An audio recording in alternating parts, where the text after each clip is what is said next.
ជំរាបសួរនិងសួស្តីបងប្អូនទាំងអស់គ្នាកាលពីដើមខែ3ឆ្នាំ2025គឺខ្ញុំបានទៅលេងប្រទេសជប៉ុនហើយនៅពេលដែលត្រឡប់មកវិញនេះគឺមានអ្នកស្គាល់គ្នាជាច្រើនមែនទែនដែលគាត់សួរពីដំណើរកម្សាន្តមួយនោះហើយជាពិសេសគឺគាត់សួរតាក់ទងនឹងរបៀបនៃការ apply visa ដោយខ្លួនឯងតែម្ដងអញ្ចឹងនៅក្នុងវីដេអូនេះគឺខ្ញុំនឹងចែករំលែកអំពីបទពិសោធន៍ខ្ញុំផ្ទាល់ដែលខ្ញុំបាន apply visa ទៅលេងប្រទេសជប៉ុនចង់ដឹងថាតើត្រូវមានឯកសារអីខ្លះហើយយើងត្រូវធ្វើអីខ្លះទៅទស្សនាវីដេអូនេះទាំងអស់គ្នាអូខេមុននឹងឈានដល់ប្រធានបទរបស់យើងខ្ញុំក៏សូមបញ្ជាក់ផងដែរថាខ្ញុំមិនមែនជាអ្នកជំនាញនៅក្នុងការ apply visa ទេប៉ុន្តែអ្វីដែលខ្ញុំនិយាយនៅក្នុងវីដេអូនេះគឺសិតសឹងតែជាបទពិសោធន៍ដែលខ្ញុំបានធ្វើវាផ្ទាល់ហើយការចែករំលែកនេះគ្រាន់តែចង់ចែករំលែកទៅដល់បងប្អូនទាំងអស់គ្នាដែលអត់ដឹងពីរបៀបនៃការ apply visa ដោយខ្លួនឯងនឹងត្រូវធ្វើបែបណាអាចទស្សនាវីដេអូនេះបានសម្រាប់ឯកសារចាំបាច់បំផុតដែលយើងត្រូវតែមាននៅពេលដែលយើងស្នើសុំ apply visa ហ្នឹងគឺត្រូវតែមានលិខិតឆ្លងដែនដែលមានសុពលភាពទី2គឺពាក្យស្នើសុំទិដ្ឋាការចូលប្រទេសជប៉ុនអញ្ចឹងសម្រាប់ application form ឬក៏ពាក្យស្នើសុំទិដ្ឋាការហ្នឹងអ្នកទាំងអស់គ្នាអាចចូលទៅក្នុង link នេះដើម្បីចូលទៅ download form ហ្នឹងមកដើម្បីបំពេញព័ត៌មានបានទី3យើងត្រូវមានរូបថត 4.5 សង់ទីម៉ែត្រគុណនឹង 4.5 សង់ទីម៉ែត្រដែលមានផ្ទាំងពណ៌សហើយសម្រាប់សម្លៀកបំពាក់មិនចាំបាច់តែអាវខ្វះសេឬក៏អាវធំទេយើងអាចពាក់អាវយឺតធម្មតាក៏បានដែរគឺគេអត់ប្រកាន់ទៅលើសម្លៀកបំពាក់ទេទី4គឺជាឯកសារដែលសំខាន់បំផុតគឺជា bank statement អញ្ចឹងសម្រាប់ bank statement គឺគេយក3ខែចុងក្រោយហើយនៅក្នុងគណនីរបស់អ្នកទាំងអស់គ្នាត្រូវតែឲ្យប្រកាសថាលុយដែលមាននៅក្នុងគណនីហ្នឹងគឺអាច cover រាល់ដំណើរកម្សាន្តរបស់យើងបានឧទាហរណ៍ថាអ្នកទាំងអស់គ្នាទៅលេងប្រទេសជប៉ុនរយៈពេល1សប្តាហ៍អញ្ចឹងលុយនៅក្នុងកុងធនាគាររបស់អ្នកទាំងអស់គ្នាត្រូវតែឲ្យប្រកាសថាអាចរ៉ាប់រងរាល់ការចំណាយក្នុងរយៈពេល1សប្តាហ៍នឹងដូចគ្នាត្រង់ចំណុចនេះខ្ញុំក៏ចង់បញ្ជាក់បន្ថែមផងដែរថាតកតូននឹងការ submit bank statement ទៅគឺ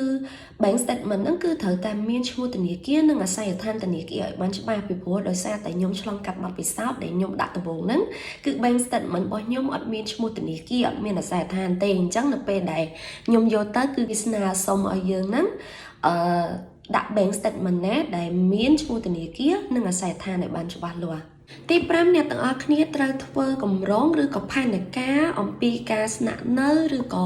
ដំណើរកម្សាន្តរបស់អ្នកទាំងអស់គ្នាដែលយើងនិយាយជាភាសាអង់គ្លេសថា travel itinerary ហ្នឹងណាអញ្ចឹងយើងធ្វើមកឧទាហរណ៍ថាខ្ញុំទៅមួយសប្តាហ៍អញ្ចឹងតាំងពីថ្ងៃទី1ដល់ថ្ងៃទី7អញ្ចឹងខ្ញុំត្រូវទៅណាខ្លះដាក់ឲ្យលម្អិតមកក្នុងថ្ងៃទី1អញ្ចឹងត្រូវជិះ airline អីគេទៅដល់ម៉ោងប៉ុន្មានហើយទៅលេងណាខ្លះហើយស្នាក់នៅកន្លែងណាដាក់អាសយដ្ឋានកន្លែងដែលយើងចង់ស្នាក់នៅនឹងដាក់មកអស់មកទី6អ្នកទាំងអស់គ្នាត្រូវកក់កន្លែងគេងឲ្យហើយត្រូវ print confirm letter នឹងចេញមកដើម្បីធ្វើជាឯកសារ reference ឲ្យគេថាយើងពិតជាបានកក់កន្លែងគេងនៅប្រទេសជប៉ុនរួចហើយកន្លែងហ្នឹងប្រកាសជាឆ្ងល់ហើយថា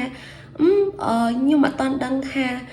ខ្ញុំ apply visa ជាប់ឬក៏អត់ផងហេតុអីបានជាត្រូវកក់កន្លែងគេងហើយចុះបើសិនជា apply visa អត់ជាប់មិនខាតកន្លែងគេងអញ្ចឹងកន្លែងហ្នឹងអ្នកទាំងអស់គ្នាអាចជ្រើសរើសយកកន្លែងគេងណាដែលយើងអាច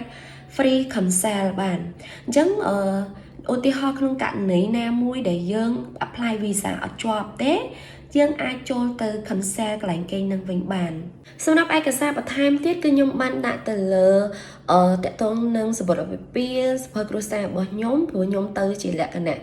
ប្តីប្រពន្ធអញ្ចឹងគឺខ្ញុំដាក់នឹងបញ្ជាក់បន្ថែមឲ្យគេអញ្ចឹងណាហើយមួយទៀតខ្ញុំក៏បានដាក់ព័ត៌មានហោះហើររបស់ខ្ញុំដែរដូចជាថាខ្ញុំនឹងជិះ airline មួយណាចេញពីខ្មែរទៅម៉ោងម៉ានហើយចេញពីប្រទេសជប៉ុនវិញមកវិញ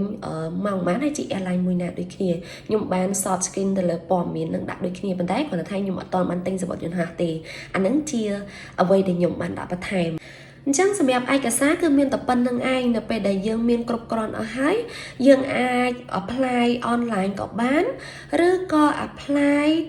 នៅស្ថានទូតជប៉ុននៅភ្នំពេញដោយផ្ទាល់ក៏បានឬក៏ទៅកុងស៊ុលជប៉ុននៅខេត្តសៀមរាបក៏បានដែរសម្រាប់ការ apply visa ទៅប្រទេសជប៉ុនហ្នឹងគឺរងចាំលទ្ធផលអត់យូរម៉ានេះត្រឹមតែមួយសប្តាហ៍ទេហើយនៅពេលដែលយើងយកឯកសារទៅដាក់ហ្នឹងគឺអត់មានបង់លុយអីទេគេសុំតែឯកសារដែលស្នើសុំហ្នឹងហើយនឹងប៉ាសពតយើងរក្សាទុកសិនហើយគេនឹងណាត់ថ្ងៃយើងដើម្បីមកយកប៉ាសពតវិញហើយថ្ងៃដែលទៅយកប៉ាសពតហ្នឹងគឺជាថ្ងៃដែលយើងដឹងលទ្ធផលហើយអញ្ចឹងនៅពេលដែលយើងដឹងលទ្ធផលបើសិនជាយើងជាប់គឺយើងត្រូវបង់លុយ 90000 រៀលប៉ុន្តែបើយើងអត់ជាប់ទេគឺអត់មានបង់លុយអីទេអញ្ចឹងវីដេអូនេះគឺមានតែប៉ុណ្្នឹងឯងបងប្អូនទាំងអស់គ្នាអរគុណច្រើនខ្ញុំសង្ឃឹមថាវាជាការចែករំលែកមួយដែលអាចឲ្យអ្នកទាំងអស់គ្នាបានយល់ហើយក៏សង្ឃឹមថាអ្នកទាំងអស់គ្នានឹងខន្តីអភ័យទោសផងដែរបើសិនជាខ្ញុំនិយាយត្រង់ចំណុចណាមួយដែលអត់សូវច្បាស់អញ្ចឹងប៉ុន្តែបើសិនជាខ្ញុំនិយាយទៅអត់សូវច្បាស់អ្នកទាំងអស់គ្នាអត់សូវយល់ទេអាច comment សួរខ្ញុំបន្ថែមទៀតបានខ្ញុំនឹងឆ្លើយតបបន្ថែមទៀតអរគុណច្រើនសម្រាប់ការទស្សនាជួបគ្នានៅវីដេអូក្រោយជម្រាបលា